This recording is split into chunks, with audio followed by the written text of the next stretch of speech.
Bollywood silver screen presenting skilling. कहानी की शुरुआत में हमें elementary school student Michael Cooper को दिखाया जाता है, जो अपने मॉम डैड के साथ एक घर में शिफ्ट होता है। इस घर की हालत बहुत ज्यादा खराब होती है और इस वक्त में कूपर की मॉम प्रेग्नेंट भी है, जिस वजह से उसके मॉम डैड उस पर ज्यादा ध्यान नहीं दे पाते। एक दिन कूपर जब गार्डन में होता है तो वहाँ पर उसे एक रैट दिखता है। वो उस रैट का पीछा करता है और एक टूटे फूटे शेड तक पहुंच जाता है। कूपर अब शेड के अंदर जाता है, जो बहुत ही हॉन्टेड होता है, और तभी उसे एहसास होता है कि वहां पर कोई है। कूपर डर कर वहां से भाग जाता है।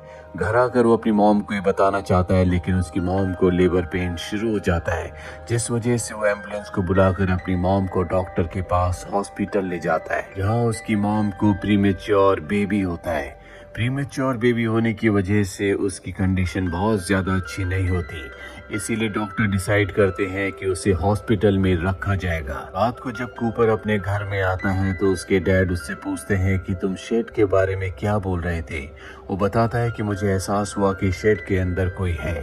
कूपर अपने डैड को वहाँ पर ले जाता है, लेकिन चेक करने पर वहाँ पर इन्हें कोई भी नहीं दिखता। अगले दिन कूपर अपने पड़ोस में रहने वाली एक लड़की जिसका नाम मीना होता है उससे मिलता है। वो मीना को शेड के बारे में बताता है और उसकी मदद से वो एक बार फिर से शेड के अंदर जाता है।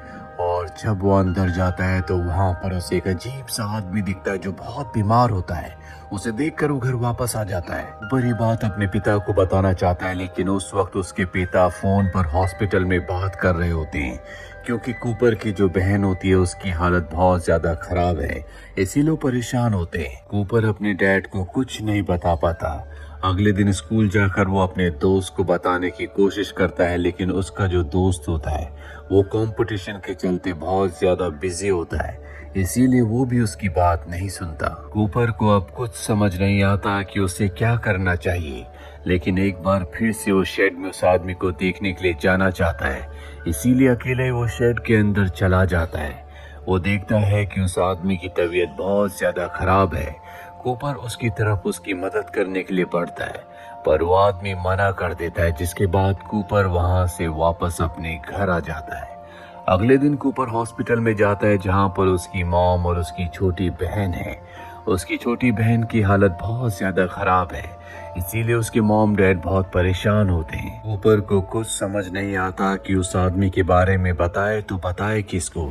रात को जब वो घर आता है तो उसके पिता बाहर से खाना ऑर्डर करते हैं, और जो भी खाना बच जाता है वो उस खाने को लेकर शेड में उसी आदमी के पास जाता है, और अब वो आदमी उसका दिया हुआ खाना खा लेता है। पर देखता है कि वहाँ पर छोटे छोटे पंख भी हैं। इस बारे में उस आदमी से पूछना चाहता है, लेकिन वो पूछ नहीं पाता। दरअसल इस आदमी का नाम स्किलिंग है। और अब कूपर जब अगले दिन हॉस्पिटल जाता है तो वहाँ पर उसे एक ओल्ड लेडी मिलती है, जिस ओल्ड लेडी को वो उस आदमी के बारे में बताता है। ओल्ड लेडी कहती है कि तुम्हें उसकी मदद करनी चाहिए, और अब कूपर भी तय कर लेता है कि वो स्किलिंग की हर हालत में मदद करेगा। कूपर की बहन भी हॉस्पिटल से डिस्चार्ज हो जाती है, और उसी रात को वो स्किलिंग के पास जाता है। आज वो उसके लिए दवाइयाँ और खाना लाया होता है, जिसे खाने के बाद स्किलिंग को बहुत अच्छा लगता है। अब उसकी तबीयत पहले से बेहतर है। और अगले दिन जब कूपर अपने घर पहुंचता है तो उसे पता चलता है कि उसकी छोटी बहन की तबीयत बहुत ज्यादा खराब हो गई है, इसीलिए एक बार फिर से उसे हॉस्पिटल ले जाना पड़ता है। इससे कूपर को बहुत गुस्सा आता है। वो अपना गुस्सा, अपनी फ्रस्ट्रेशन कहीं नहीं निकाल सकता, इसीलिए आसपास की घास झाड़ियों को काटने लगता है। इसके बाद उसे मीना मिलती है। मीना को पता है कि वो परेशान है, इसीलिए वो कूपर को अपने साथ एक जगह ले जाती है, जहाँ पर वो उसके साथ बहुत सारी बातें करती है, बहुत अच्छा टाइम स्पेंड करती है। वैसे मीना की ज्यादा बोलने की आदत नहीं होती, लेकिन आज उसने कूपर को बहुत टाइम दिया होता है, जिससे कूपर को अच्छा लगता है। इसके बाद कूपर हॉस्पिटल जाता है, जहाँ उसे पता चलता है कि उसकी बहन को हार्ट प्रॉब्लम है, वो बहुत सीरियस है। कूपर को यहाँ पर उम्मीद होती है कि स्किलिंग उसकी मदद करेगा, क्योंकि कहीं ना कहीं उसे एहसास होता है कि उसके अंदर कुछ तो अलग है।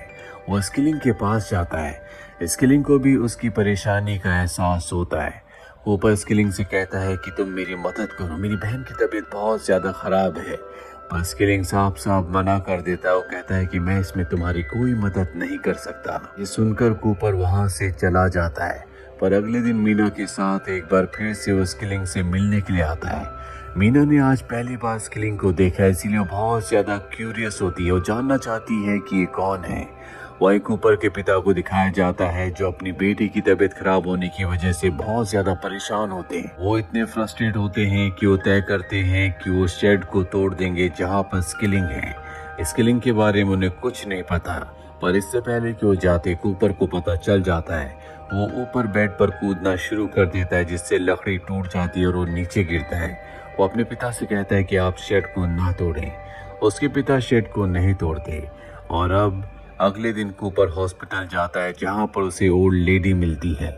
ओल्ड लेडी उसका चेहरा देखकर समझ जाती है कि वो बहुत ज्यादा परेशान है। इसीलिए वो कूपर को समझाती है और कहती है कि हमारी जिंदगी में मुश्किलें आती हैं, हमें उनका सामना करना चाहिए।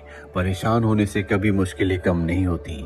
सच्चे इंसान, बहादुर इंसान वही हैं जो मुश्किलों का सामना करके आगे बढ़ते हैं। कूपर को भी ये बात समझ में आ जाती है और उसके डैड इतने ज्यादा परेशान होते हैं कि वो अपनी परेशानियों को बर्दाश्त नहीं कर पा रहे होते। साथ ही उन्हें शेड से प्रॉब्लम होती है, इसीलिए वो रात को शेड को जला देते हैं। पर किसी तरह से कूपर उस आदमी को यानी कि स्किलिंग को वहां से निकालने में कामयाब हो जाता है, जिसके बाद अपनी दोस्त मीना के साथ वो उसे एक टावर पर ले जाता है जो टावर मीना ने उसे दिखाया था। स्किलिंग को बचाने के चलते उसके हाथ भी जल जाते हैं और जब वो अपने घर वापस आता है तो देखता है कि उसके पिता उसकी छोटी बहन के रूम को साफ कर रहे हैं और कहते हैं कि जब तक तुम्हारी छोटी बहन हमारे साथ है हम अच्छे से जिएंगे, अच्छे से रहेंगे, क्योंकि हम तुम्हारी छोटी बहन को खुश रख सकें। और इसके बाद कूपर के डैड अपनी बेटी को हॉस्पिटल से घर ले आते हैं। वही कूपर और मीना बहुत सारा खाना इकट्ठा करते हैं और स्किलिंग के लिए ले जाते हैं। अब ये उसकी देखभाल लगातार कर रहे होते हैं, इसीलिए उसकी हालत धीरे धीरे सुधरने लगती है। स्किलिंग कूपर को और मीना को बताता है कि जब से दुनिया बनी है तब से मैं इस धरती पर जिंदा हूँ। मैंने कई हजार साल देखे हैं। वो अपने पंख भी नहीं दिखाता है जो पूरी तरह से डेड हो गए हैं। कूपर और मीना की वजह से उसकी हालत लगातार सुधरती चली जाती है। एक दिन वो चलने भी लगता है। वो देखता है कि कूपर का हाथ जला हुआ है जो उसी को बचाते हुए जल गया था। वो कूपर और मीना का हाथ पकड़ता है, जिसके बाद ये तीनों हवा में तैरने लगते हैं। इसके बाद कूपर और मीना उसके पंखों को अच्छे से साफ करते हैं और अब उसके पंख पहले से बहुत ज्यादा हेल्दी हो चुके हैं। कूपर जब इस जगह से निकलता है तो वो देखता है कि उसका हाथ जहाँ पर जला हुआ था अब वो पूरी तरह से ठीक हो चुका है। वो समझ जाता है कि ये सब कुछ स्किलिंग ने किया है, इसीलिए अगले दिन वो उसके पास जाता और कहता है कि हॉस्पिटल में आज मेरी बहन का ऑपरेशन है, तुम उसे ठीक कर दो। स्किलिंग कहता है कि इसमें मैं तुम्हारी कोई मदद नहीं कर सकता। दरअसल वो अपनी जिंदगी में बहुत निराश होता है क्योंकि उसने हजारों साल जिए हैं और इतने हजारों साल जीने के बाद अब उसके पास कोई भी इच्छाएं नहीं है जिसके लिए वो एक्साइटेड हो सके। कूपर वहां से निराश होकर हॉस्पिटल आ जाता है क्योंकि वहां पर वो ओल्ड लेडी से मिलना चाहता है, पर उसे पता चलता है कि ओल्ड लेडी की रात को ही मृत्यु हो चुकी है। ये बात जानकर कूपर को बहुत दुख होता है क्योंकि वो ओल्ड लेडी हमेशा उसे अच्छी बातें बताया करती थी, उसे मोटिवेट किया करती थी और उसकी अच्छी बातों में से उसकी एक बात उसे याद आती है। जब ओल्ड लेडी ने उसे कहा था कि अगर तुम अच्छे इंसान हो तो तुम्हें हमेशा अपनी अच्छाई को, इंसानियत को याद रखना चाहिए, दूसरों की मदद करनी चाहिए, कभी होप नहीं खोनी चाहिए।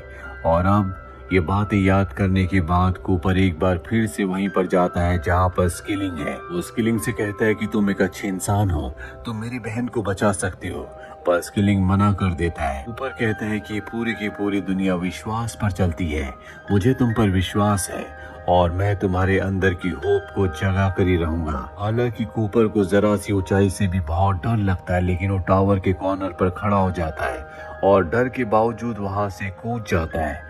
और जब ये स्किलिंग देखता है तो अपने पूरे पंख खोलकर उसे गिरने से पहले पकड़ लेता है, जिसके बाद वो उसे आसमान की गहराइयों में उड़ाता है। कूपर को ये बहुत अच्छा लगता है। स्किलिंग उससे कहता है कि अब तुम गहरी नींद में चले जाओ, जिसके बाद कूपर की आंख लग जाती है, वो सो जाता है। स्किलिंग उसे एक सुरक्षित जगह पर रखकर सीधा हॉस्पिटल जाता है जहां पर कूपर की बहन है। वहां पहुंचने के बाद सबसे पहले वो कूपर की मॉम को सुला देता है, जिसके बाद वो कूपर की बहन को अपने हाथों में उठाता है और अब कूपर की बहन की तबीयत पहले से रिकवर होना शुरू हो जाती है, जो देखकर डॉक्टर भी हैरान हो जाते हैं क्योंकि उन्होंने जवाब दे दिया था कि वो इस बच्ची को नहीं बचा सकते। अगली सुबह मीना कूपर के पास जाती है जो सो रहा होता है।